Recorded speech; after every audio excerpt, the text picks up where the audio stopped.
up. Okay, so Daily Wire announces that they fired Candace Owens. Commentator Candace Owens is fired, with Jeremy Boring puts the tweet out there that this announcement was made, and the world lost their minds. And some say, well, we knew this day was coming. There's no way in the world this was going to be kept the way it was handled, wasn't fair, wasn't this, wasn't that. But let me kind of read it to you here. There will be no more Candace Owens at Daily Wire amid claims the conservative commentator promoted anti-Semitic rhetoric. This is New York Daily News, by the way. The right-wing political website announced Friday it has severed ties with Owens, known for support for Trump and Kanye West, famous for their own controversial comments. Daily Wire and Candace Owens have ended their relationship, co-founder Jeremy Boring wrote on social media. And Owens puts out there saying, I am finally free, she said in recent months. Owens cited a firestorm of backlash with her anti-Semitic commentary about the United States' role in the ongoing war. Look at the words they're using. I know, in these anti-Semitic. They love that word. Owens also floated claims that with a small group of Jewish in Hollywood and Washington, D.C. were involved in something sinister. Okay, so now Newsweek. Keep in mind how they're all reacting to this. Candace Owens says she cannot be silenced after the Daily Wire exit. Daily Wire CEO blasts Candace Owens after Christ is King. This was a little bit of a weird tweet, Rob. Can you pull this up of Jeremy Boring that Christ is King? And is this the one? Yeah, so how is saying Christ is King anti-Semitic, says the CEO, Jeremy Boring of Daily Wire. We've had him on. I actually really enjoyed the conversation we had. The same way anything becomes anti-Semitic when it is used for the purpose of expressing anti-Semitism. It's like asking, how does a shovel become a murder weapon? When it is used to murder someone, this isn't hard. A shovel is not innately a murder weapon. Saying Christ is King is not innately anti-Semitic. It's all about how a thing is used. Saying eat some cornbread is not racist if I say to my 3-year-old when she is refusing a dinner. If I start saying it to a response on X post by black commentators I don't like, it has taken on a meaning beyond what is innate. In other words, it is connotatively racist, not how do you pronounce that word? Denotatively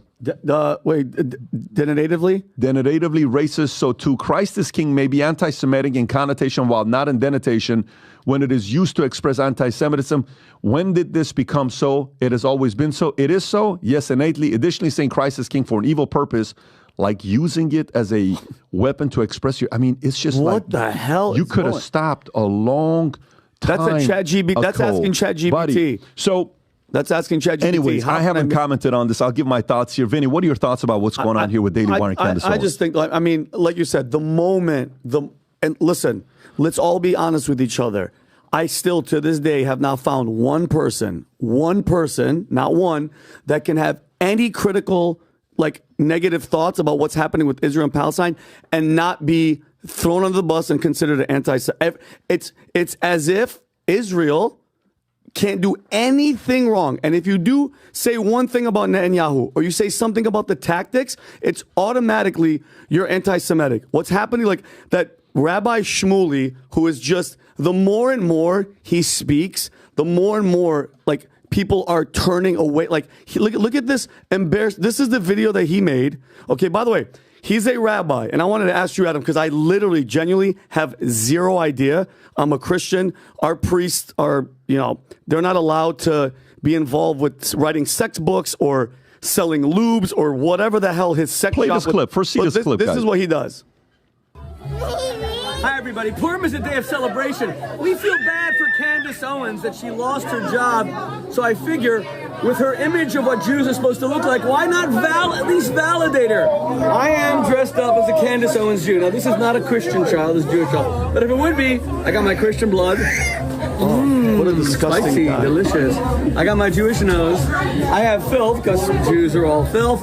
And more than anything else, what does 80 have? Money! Yeah, we Jews are all about money! All about the Benjamins. Wait, all about the Benjamins. Wait, I'm getting a little bit thirsty. Where's the matzah? I don't want to finish the whole thing and not mix it into the matzah. So can someone just bring me? She did say, one second, she did say that I was getting, what a weird liked that this, tweet. by the way. It's kind of disturbing. You go on the bottom on the clip, there's videos of him grinding a 12-year-old boy sitting on top of grinding boys. By the way, those kids, what do you think those kids are saying and thinking? And it's bro, if you followed what Candace was saying, if you followed this entire story, all she was asking was questions. And she was also saying, you know what? What's going on? When is enough enough? How many innocent children have to die? The fight that this guy's been going after Candace, because, again, you cannot say anything. You cannot Rob, be critical. can you pull up the clip of how this got started? I think this got started with Ben Shapiro being recorded on camera. Yep. Standing on the table. Standing on, I don't with know his where shoes on. Can you pull up that clip? I think that's how this whole thing started. I don't know if you'll find it or not. While you're looking for that, Tom, what are your thoughts about this here? So I don't want to talk about that rabbi and that disgusting caricature that he portrayed there. If anybody did that about any other group in any other way, you'd be subject to such response and even attempts to cancel and all that. So let's set that aside. I look at it this way. Jeremy and Ben run a media company. They're the bosses. They employ Candace. Candace does her shows. Jeremy and Ben have positions on things in their media company. Candace ends up counter to Ben on some positions. The CEO can say, you know what, Candace, you have the freedom to say what you want, but on our show here on that, I disagree with you. And you know what? I disagree for the following reasons. You know what? Maybe this isn't the best place for you. Happens at Salem Broadcasting. It happens at a lot of places. That's how Rush Limbaugh ended up on his own network. This happens in media all the time. Good CEOs go behind closed doors and sit down with people and say, maybe this isn't working out. Maybe we shouldn't do this. Why don't we take care of it like this? Instead, I fault Ben. You're the founder or co-founder, whatever you and Jeremy refer to that as, and you were the CEO or are the CEO or have the influence of the CEO, and you make a comment about one of your employees in a public way. And suddenly you spark and this thing spills out in public. And I don't think that was particularly good management. And I don't think that was particularly good leadership. And it ends with the employee leaving. I kind of boil it down that simple, Pat. And what about Tom when she says Christ is king? Where do you see the anti-Semitism? No matter how she did, all she did was post that. All the rest of the subpoints, how they play out, it's going to be, oh well, that's like this or this is like that. That's like this. Once you play it out and you start what I call phrase picking and saying, well, that on that day in that way was anti-Semitic, or this in this day wasn't very nice, or this on this day wasn't supportive of leadership. You know what no one is saying? No one's backing up and saying, hey, Ben, hey, Jeremy, you're running a company. Aren't you the leaders? Why are you doing this thing in public? If you want to build your media company and build things what you stand for, you've had some really good films that have come out making very important points. Why don't you guys just kind of calm down, go behind closed doors and have a conversation with each other and figure it out? Why spill this out in public like this? So Rob, if you can play the first clip, if you have this one, play this clip, because this is how it starts, right? Play this. Yeah, and she still works for my company. And I think she's been absolutely disgraceful. I think that her faux sophistication on these particular issues has been ridiculous. It's not faux sophistication, it's ridiculous. Everybody can see the moves that she's making and the things that she's saying, and I find them disreputable. So then, right after this, comments are made. The next day, she's on Tucker Carlson. And this wasn't obviously planned. You don't just go on Tucker Carlson the next day because Tucker's got a schedule, she's got a schedule. This was probably booked 6 weeks or 2 months in advance. Like we had Dave Rubin the other day, the day before. Yep. The market's like, oh, did Dave reach out to come on today? No, we had Dave booked how many weeks prior to that, Rob? Like it was a while, about a month. About a month prior to that he was booked, and he came with the calendar. Play this clip here with Candace. Call somebody, quote, absolutely disgraceful, particularly a coworker, seems like a pretty big step. What? And I really don't know the background here. What is that about? You know, there isn't much of a background. I saw the video when everybody else saw it when I woke up. No one warned you about it. Nobody warned me about it. It looks like maybe he didn't know he was being recorded. It looks like it was some sort of a private event. I got no clarity on the issue that he was particularly speaking on. And in what was said, I can't respond to it beyond what he's saying because it's just ad hominem attacks. I don't know. Yeah, because it's not, we disagree or, I don't think she's correct or maybe she doesn't know what she's talking about. It's absolutely disgraceful. Yeah, exactly. And so I can't respond to it on a level of intellect because there's nothing that he has expressed, at least in that short clip, that he fundamentally disagrees with in terms of what I said. But I will say that I'm not going to respond with the same ad hominem attacks. Yes. I don't think it helps further discussion. And if that was me that was caught on a video saying that about colleagues that I work with, I would be embarrassed. So I think that the video speaks more to Ben's character than it speaks to mine. Has he texted you to apologize or explain or anything? No, nothing. I haven't heard a single word. It just was sort of something that he said. And you know what? Ben and I have many disagreements, so I don't think that that's particularly something that's interesting.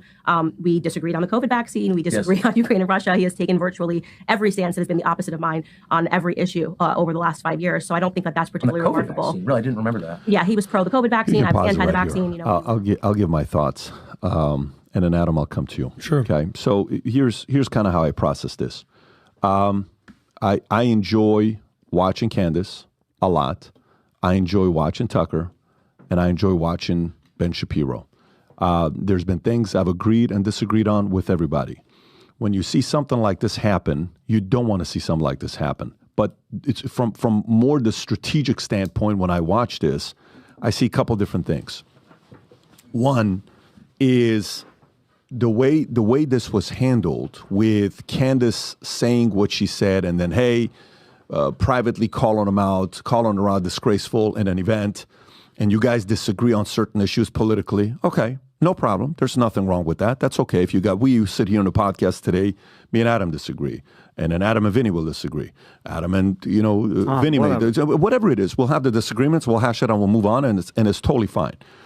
Ben Shapiro, to me, like I said to Dave Rubin, is a number one voice for the Jewish community worldwide. I don't think he's got a louder voice. Nobody's got a louder voice than he does. Very influential. But Jeremy Boring, it's a different story if the CEO, Jeremy Boring, putting himself in a position like this, that he defends automatically Ben Shapiro and, the positions she takes with Christ is King. There's so many different elements here to unpack. Christ is King. Okay, people can have differences in their faith. You can have a difference in your faith on what you think with Jesus, what you think with, Jews, Christians, Scientology. I was in an office for 3 years, and I was working with half the office were all Scientologists. I was in another office where everybody was Mormon, LDS, Joseph Smith, Book of Mormon. Everything we talked about was that, and we were able to coexist. There is nothing wrong with that if debate is the issue. The position Daily Wire took, which is going to be very interesting to see how that whole organization is going to react to it. Jeremy Boring's moves are coming across more as being a manager to Ben Shapiro, and only Ben Shapiro, than a Dana White being put in a position to manage and drive a company. Now, if he makes this decision as the CEO, I don't know if they have a board. I don't know if the board has a voice. I know the Wilkes brothers, who are this billionaire family that have been investors in their organization. They've been investors in PragerU organization. They've been investors in many different organizations. Their faith, if I'm not mistaken, the Wilkes brothers, Rob, if you can pull them up, I think they're one of those, what's that, not 7 Day, but Tom, the Jews for Jesus organization, which they're... Messianic Jews? It's called the Assembly of Yahweh 7 Day, which... 7 Day Adventists? Which they are Jews for Jesus type of a organization, which these are the founders, these are the investors that are within the organization. When you make a position like that and you're defending Ben Shapiro the way you did, and you're obviously going against anybody that says Christ is King, and one of their talents comes out 3 days ago, I don't know what his name is, he makes a video saying Christ is King is anti-Semitic. Rob, if you have that clip, I know you have this clip, if you can send it to Rob. You watch all of this stuff. This is the one. If you can play this clip here, go on and play this clip. What is his name? Clavon? When I did this, by the way, the priest who baptized me said, Christians won't accept you. You'll still be a Jew. And I said, well, I am. That's my race. I'm a Jew. I'm proud of my race. It's a great race. It's done many, many great things, including write the Bible. And, I am a Jew. But that hasn't happened at all. Christians have welcomed me with open arms, except this Christ the King anti-Semitic crowd. Oh, God. Christ is the King. And one day, every knee will bow and recognize it, because he's not just my king, he's king of the universe. But when you use that phrase to mean that God has abandoned his chosen people, the Jews, through whom he came into this world incarnate, and that he's broken his promises, his covenant with the Jews, you are quoting scripture like Satan does in the Bible. You're quoting scripture. What are you? Let me tell you, that is super heavy. Oh my! That is super heavy when you make a comment like that. And by the way, you know where this goes? Let me tell you where this goes. So it would have been different if Jeremy takes a position to say, yeah, we have different denominations here. Everybody has the right to defend whatever faith and religion they have. And, and by the way, this guy used to be the pastor for, I think, what is the Republican club in Hollywood, Tom, Friends of Abe? Friends of Abe, right? I think he was one of the founders, and he was the pastor of that group, if I'm not mistaken. Jeremy Boring. With Kelsey Grammer. Yes. I mean, Jeremy Boring is within this space, he's a heavyweight on what he did. There you go, Executive Director Jeremy Boring. I think he was their pastor, so Christian. He's well-read on the faith and all this other stuff. So, I don't know. When you handle it that way, what you're pinning your brand as is, I will 100% defend Ben Shapiro, and that is it. And it's going to be very hard for other people who want to coexist. Now, they may well sit there and say, we can lose everybody, but as long as we have me and Ben, we're going to be all right, and we'll go till the very end. Great. It's going to be tough to have other people who want to coexist if you brand yourself that way. It's very difficult. Now, they may also look at Candace, because if you look at their lineup, Ben is considered an intellect. Jordan Peterson considered an intellect, right? A lot of these guys may be considered an intellect. Maybe to them, they don't view Candace as an intellect. Maybe they look at Candace and say, she lacks intellect. She is not as scholarly educated on the history of this and this and that, and and and that's who it is. Well, I think America probably relates more to somebody like her and everybody else who thinks they are the intellect, because that is a form of being an elitist if you think everything you do is right and you're not willing to have those types of conversations with others. So I actually don't know the decision they made. However, here's how business works. Tom, you and I know this. If your decisions, say whatever number they have, a lot of people online are throwing around a number that their top line revenue is $200 to $250 million per year. Okay, it's a real business. $200 to $250 million per year. No problem. They got a lot of big projects going on. I think most of them are committed for movies, this, and that. Okay, no problem. Everyone's going to see the effect of Candace Owens, what it's going to cost in subscribership, in dollar amount, in revenue. Maybe they're right. Maybe she's right. Market's going to decide. But if you make too many decisions like this and it's one-sided and you oust the other side, it feels like if I'm going here, I can only be on one side. And if I'm not safe because I could go somewhere else. The series of the way they made their decisions is questionable. But every time you run a business, I'm also on the other side when I run a business, and every decision we make, it's easy to target. Hey, look at what they did with the insurance company. Look what they did, and the Pat's wrong, and this is why they're losing, and people are leaving, and da-da-da.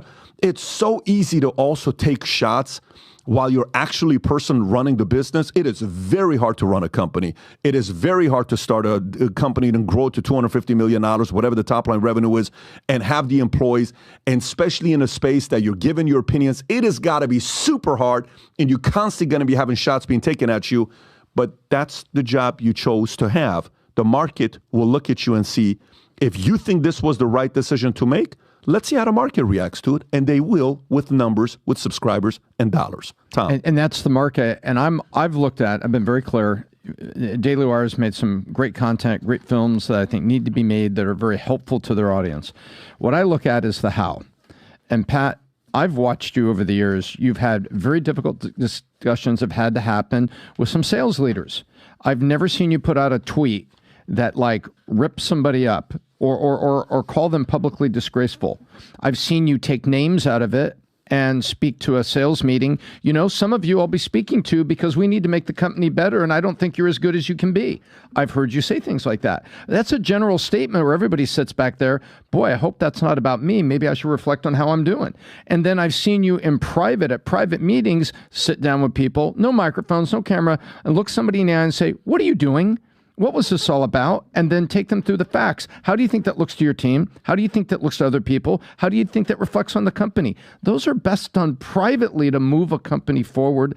And I think the leadership, if I was Ben, I wouldn't have done it that way, because you're in a media company. It's going to explode, and you can have those conversations quietly. See, the difference is, Tom, I'm okay with Ben saying that. I'm actually okay with what Ben said, because you know what Ben says?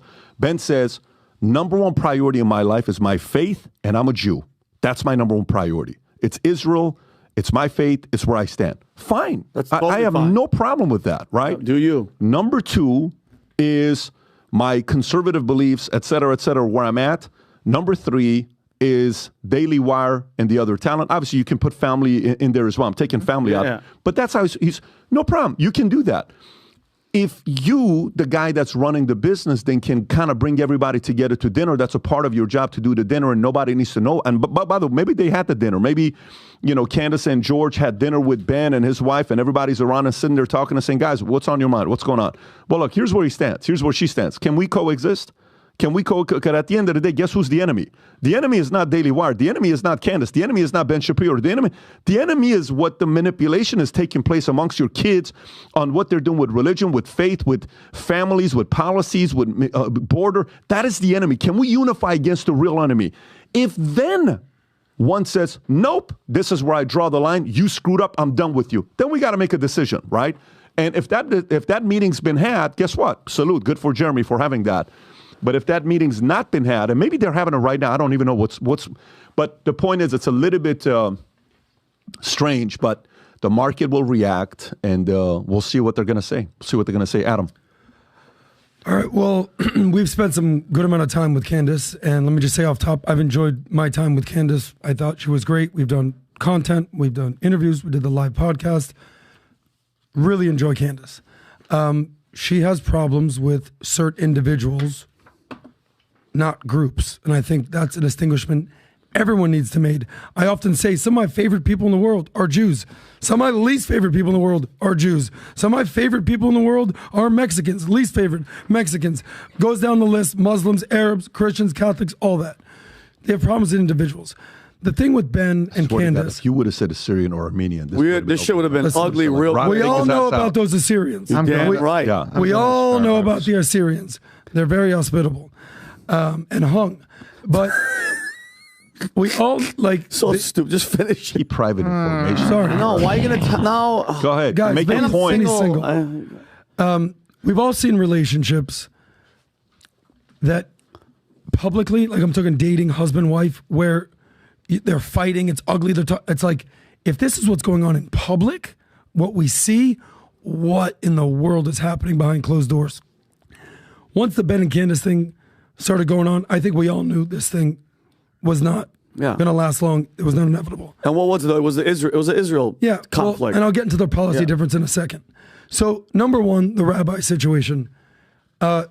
One rabbi doesn't speak for an entire religion. This guy is an entertainer at first and foremost.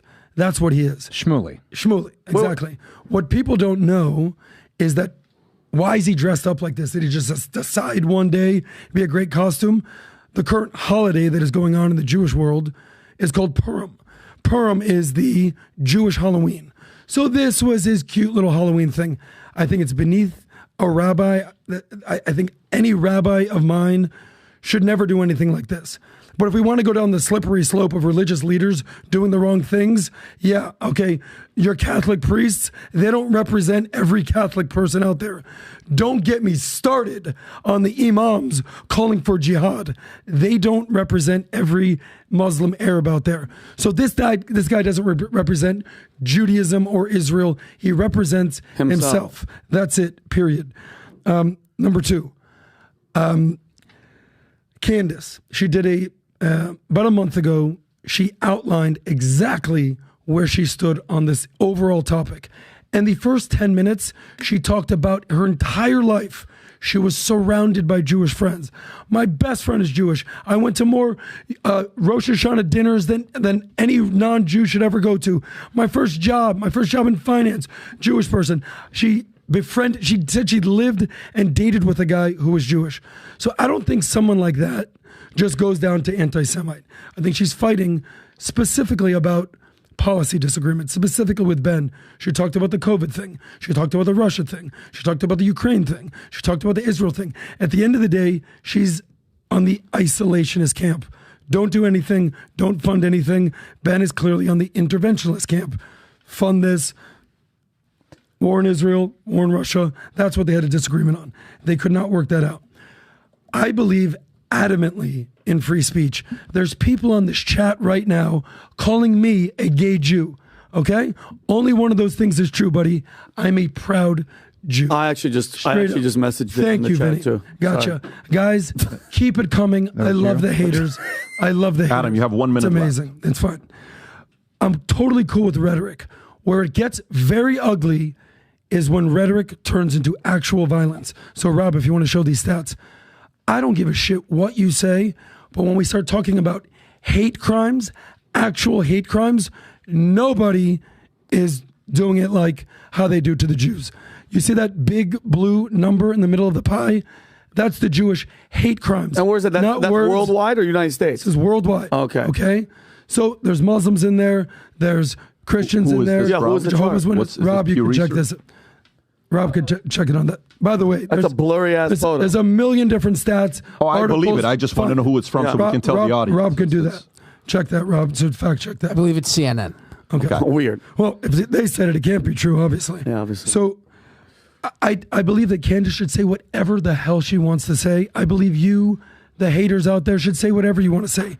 At the end of the day, as far as a business situation goes, imagine me sitting next to PBD for 4 years now, and all I talked about was I hate capitalism, I love DEI, I love wokeness, my hero's Dylan Mulvaney. I probably wouldn't be here too long. And that's what happened with Wait, all Candace that, and Ben. wait. You don't. All that is not your. Yeah, That's not my thing.